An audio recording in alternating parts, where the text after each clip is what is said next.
Hello students, आज हम एक नया टॉपिक स्टार्ट कर रहे हैं, रिडम्पशन ऑफ प्रेफरेंस शेयर्स। ये जो चैप्टर है ये बीकॉम स्टूडेंट्स के लिए भी इंपॉर्टेंट है, बीबीए स्टूडेंट्स के लिए भी, और जो सीए का कोर्स कर रहे हैं आईपीसीसी लेवल पे भी ये चैप्टर काफी इंपॉर्टेंट है। सबसे पहले तो हम बात करते हैं कि प्रेफरेंस शेयर्स, जैसा कि हम लोग पहले भी डिस्कस कर चुके हैं issue and forfeiture of shares वाली क्लास में, कि हम जानते हैं जब भी कोई कंपनी शेयर्स इशू करती है तो दो तरह के शेयर्स इशू कर सकती है। एक होते हैं इक्विटी शेयर्स, एक होते हैं हमारे प्रेफरेंस शेयर्स। प्रेफरेंस शेयर्स वो शेयर्स होते हैं जिनको दो प्रायोरिटीज मिलती है इक्विटी शेयर्स के कंपैरिजन में। पहली प्रायोरिटी मिलती है डिविडेंड में, यानी कि जब भी कंपनी डिविडेंड पे करती है तो पहले प्रेफरेंशियल होल्डर्स को डिविडेंड दिया जाता है। और दूसरी प्रायोरिटी मिलती है अगर जब कंपनी लिक्विडेट होती है, यानी कि जब कंपनी वाइंड अप होती है और जब कैपिटल रिफंड करने की बात आती है तो पहले प्रेफरेंस शेयर्स की कैपिटल रिफंड की जाती है। आज जो हम टॉपिक स्टार्ट कर रहे हैं वो है redemption of preference shares. Redemption of preference shares का मतलब हो गया प्रेफरेंस शेयर्स का रीपेमेंट, यानी कि जब हमने प्रेफरेंस शेयर्स इशू करे थे तब प्रेफरेंशियल होल्डर से कंपनी ने पैसा लिया था, और रिडम्पशन ऑफ प्रेफरेंस शेयर्स बिल्कुल उसका उल्टा है, रिवर्स है, कि अब हम वो पैसा शेयर होल्डर्स को रिफंड कर रहे हैं। तो कंपनीज एक्ट 2013 सेक्शन 55 इसमें कुछ प्रोविजंस दिए हुए हैं regarding redemption of preference shares. पहले हम वो डिस्कस कर लेते हैं, फिर न्यूमेरिकल एग्जाम से हम इसे समझेंगे। सबसे पहले हम बात करते हैं फर्स्ट प्रोविजन की। The first provision is company can not issue irredeemable preference shares. Company irredeemable preference shares issue कर ही नहीं सकती है, यानी कि जो भी प्रेफरेंस शेयर्स इशू होगा उसका कभी ना कभी तो रिडम्पशन होना तय है। Next, a company limited buy shares if authorised by articles issue preference shares are liable to redeem within a period not exceeding 20 years। इसको थोड़ा मैं सिंपल सी लैंग्वेज में समझा दूं आपको मैं। जो भी प्रेफरेंस शेयर्स होंगे वो 20 साल के अंदर अंदर उनका रिडम्पशन होना तय है, मतलब 20 साल से पहले ही उसका रिडम्पशन हो जाएगा, उसके बाद उसका रिडम्पशन नहीं होगा। यानी कि जो शेयर्स हम इशू करेंगे वो 20 साल के अंदर अंदर रिडीम होना जरूरी है। थर्ड पॉइंट है preference shares can be redeem only when they are fully paid up. हम सिर्फ उन प्रेफरेंस शेयर्स का पेमेंट कर सकते हैं जो फुल्ली पेड अप है। Partly paid up preference shares का पेमेंट नहीं किया जा सकता है, फुल्ली पेड अप। अब बात आती है कि अगर कोई पार्टली पेड अप है और उसका पेमेंट होना है तो पहले पार्टली पेड अप शेयर्स को फुली पेड अप बनाया जाएगा, यानी कि जो पैसा बकाया है, कॉल का बकाया है, पहले कंपनी उसको मांगेगी, प्रेफरेंस शेयर्स को फुली पेड अप बनाएगी, उसके बाद ही उसका रिडम्पशन हो सकता है। नेक्स्ट, फोर्थ पॉइंट हमारे पास है preference shares can be redeemed either by out of profit और fresh issue of shares. Preference shares का जो पेमेंट होता है या तो आउट ऑफ प्रॉफिट होता है या फ्रेश इश्यू ऑफ शेयर्स। अब इस चीज को अच्छे समझ लीजिए, ये बहुत इंपॉर्टेंट पॉइंट है। जैसे एग्जांपल बनाते हैं, सपोज किसी कंपनी ने 5 लाख के प्रेफरेंस शेयर्स इशू कर रखे हैं और कंपनी को 5 लाख के प्रेफरेंस शेयर्स का इस साल रिडम्पशन करना है। तो ये जो रिडम्पशन होगा ये दो तरीके से होगा, या तो आउट ऑफ प्रॉफिट या आउट ऑफ फ्रेश इशू। इसका मतलब जो 5 लाख के प्रेफरेंस शेयर्स हैं अगर हम उसको आउट ऑफ प्रॉफिट पेमेंट कर रहे हैं तो उतने रुपए का हमें एक रिजर्व बनाना होता है। उस रिजर्व को हम बोलते हैं कैपिटल रिडम्पशन रिजर्व, शॉर्ट में बोलते हैं सीआरआर। तो जैसे हमें 5 लाख के प्रेफरेंस शेयर्स का पेमेंट करना है तो 5 लाख का हमें एक सीआरआर बनाना पड़ेगा हमारे प्रॉफिट्स में से। और दूसरा ऑप्शन ये कहता है कि अगर हम सीआरआर नहीं बनाते हैं या अपने या प्रॉफिट को यूज नहीं करते हैं तो 5 लाख रुपए के जिन प्रेफरेंस शेयर्स का हमने पेमेंट करने की सोची है उतने रुपए के हमें नए शेयर्स मार्केट में इशू करने पड़ेंगे। तो दोनों तरीके क्लियर है, या तो हमें सीआरआर बनाना पड़ेगा अपने प्रॉफिट्स में से, या फिर हमें उतने ही रुपए के क्या इशू करने पड़ेंगे, नए शेयर्स।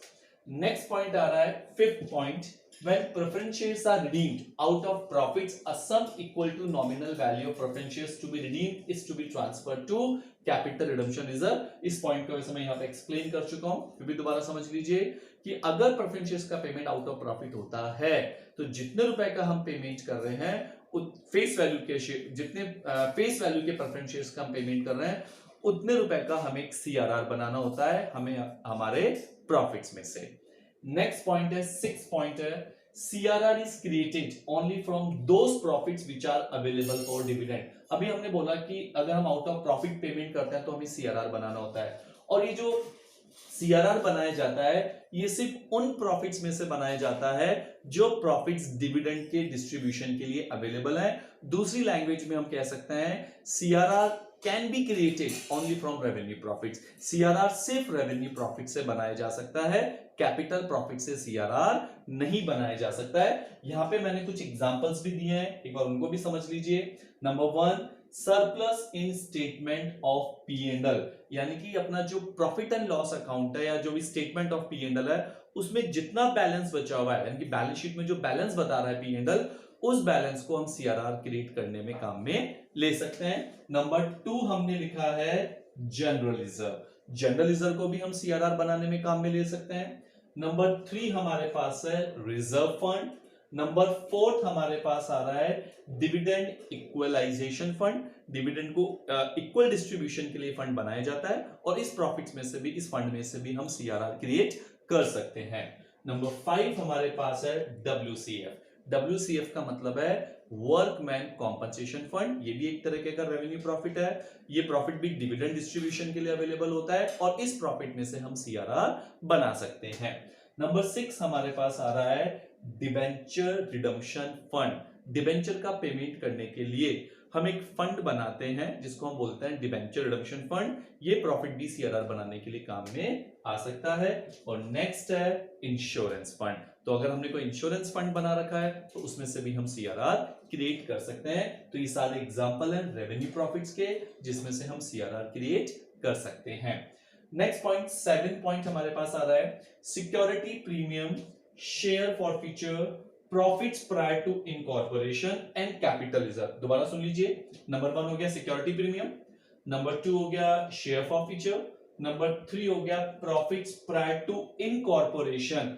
देखिए सिक्योरिटी प्रीमियम हम सभी जानते हैं क्या होता है। जब भी कोई शेयर्स प्रीमियम पे इश्यू करते हैं तो कंपनी के लिए एक एक्स्ट्रा इनकम होती है, उसे हम सिक्योरिटी प्रीमियम कहते हैं। शेयर फॉरफीचर, जब कोई शेयर जब्त होते हैं तो जो पैसा शेयर होल्डर पे कर चुका है उसको हम डालते हैं शेयर फॉरफीचर अकाउंट के अंदर।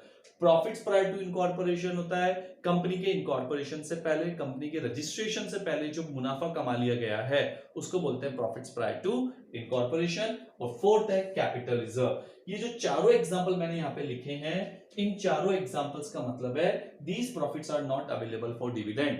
ये डिविडेंड के लिए अवेलेबल नहीं है। और अगर डिविडेंड के लिए अवेलेबल नहीं है इसका मतलब है इन प्रॉफिट्स में से हम सीआरआर क्रिएट नहीं कर सकते हैं। दोबारा समझ लीजिए, security premium, share forfeiture, profits prior to incorporation and capital reserve, these are capital profits. Dividend can not be distributed from these profits और इन प्रॉफिट्स में से हम सीआरआर क्रिएट नहीं कर सकते हैं।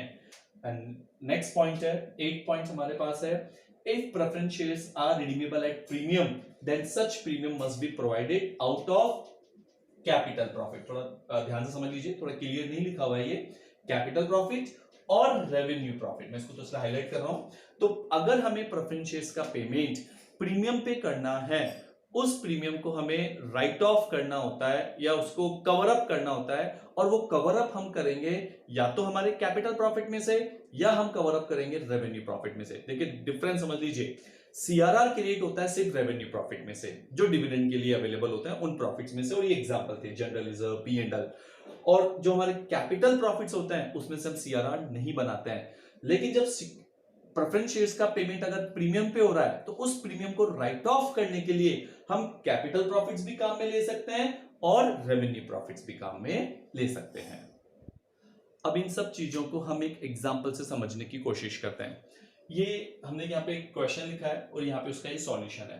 पहले क्वेश्चन चेक करते हैं। X limited decided to redeem 10,000 12% preference shares of ₹100 each. 10,000 preference shares हैं और एक प्रेफरेंस शेयर हमारा 100 रुपीज का यानी कि 100 रुपए का है। और इन प्रेफरेंस शेयर्स का जो हमें पेमेंट करना है वो करना है 2% प्रीमियम पे, यानी कि 2% प्रीमियम पे पेमेंट करना है। कंपनी के पास जनरल रिजर्व का बैलेंस है 5,50,000, दैट इज 5,50,000। कंपनी के पास सिक्योरिटी प्रीमियम का बैलेंस है 50,000, दैट इज 50,000। आगे लिखा हुआ है after utilising revenue profits company will issue sufficient number of equity shares of ₹10 each. After utilizing revenue profits, company will issue sufficient number of equity shares of ₹10 each at 5% premium. इसका मतलब पहले हम अपने revenue profits को काम में लेंगे, यानी कि जनरल रिजर्व, पीएनएल वगैरह को काम में लेंगे।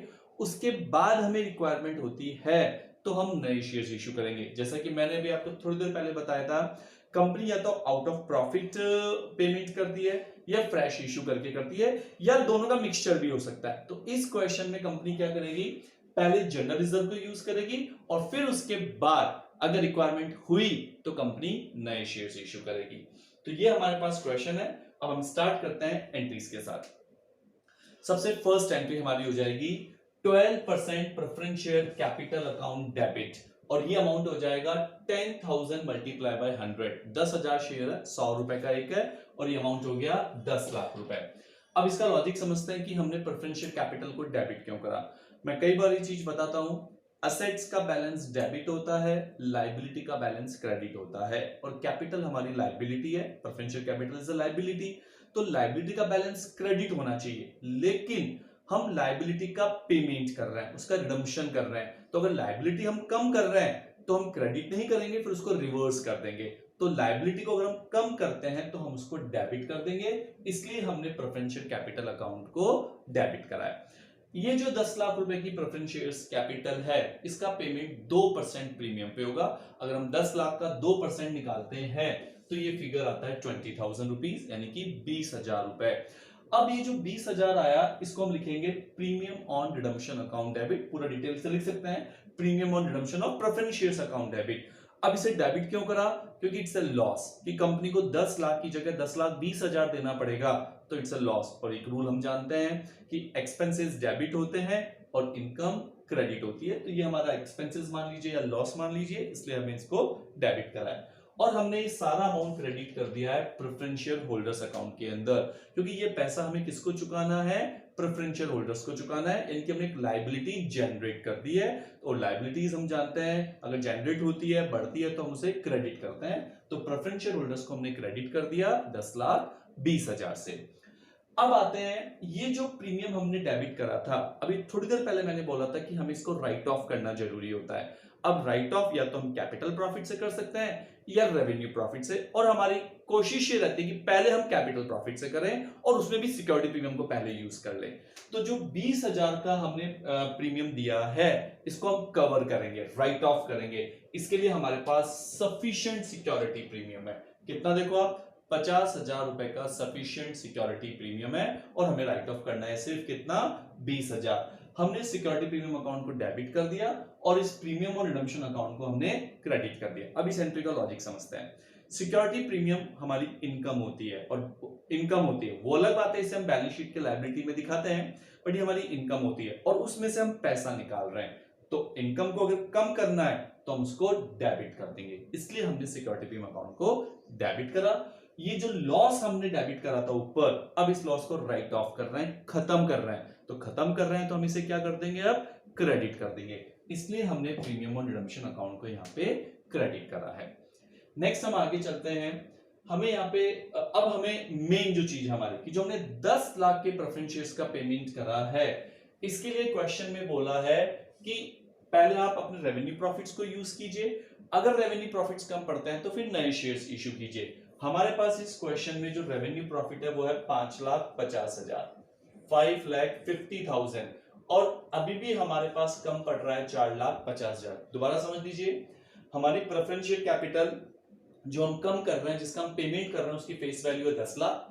5,50,000 हमारे पास जनरल रिजर्व यानी कि रेवेन्यू प्रॉफिट में पड़े हुए हैं, बच गए 4,50,000, इसके हमें इश्यू करने पड़ेंगे नए शेयर्स। तो 5,50,000 का सबसे पहले हमने जनरल रिजर्व में से पैसा निकाला और उसको सीआरआर में ट्रांसफर करा और एंट्री कर दी general reserve account debit to CRR. Logic समझ में आ गया होगा। General reserve is a liability, उसमें से पैसा निकाला है, उसको कम किया है, इसलिए हम जनरल रिजर्व को क्या कर देंगे, डेबिट कर देंगे।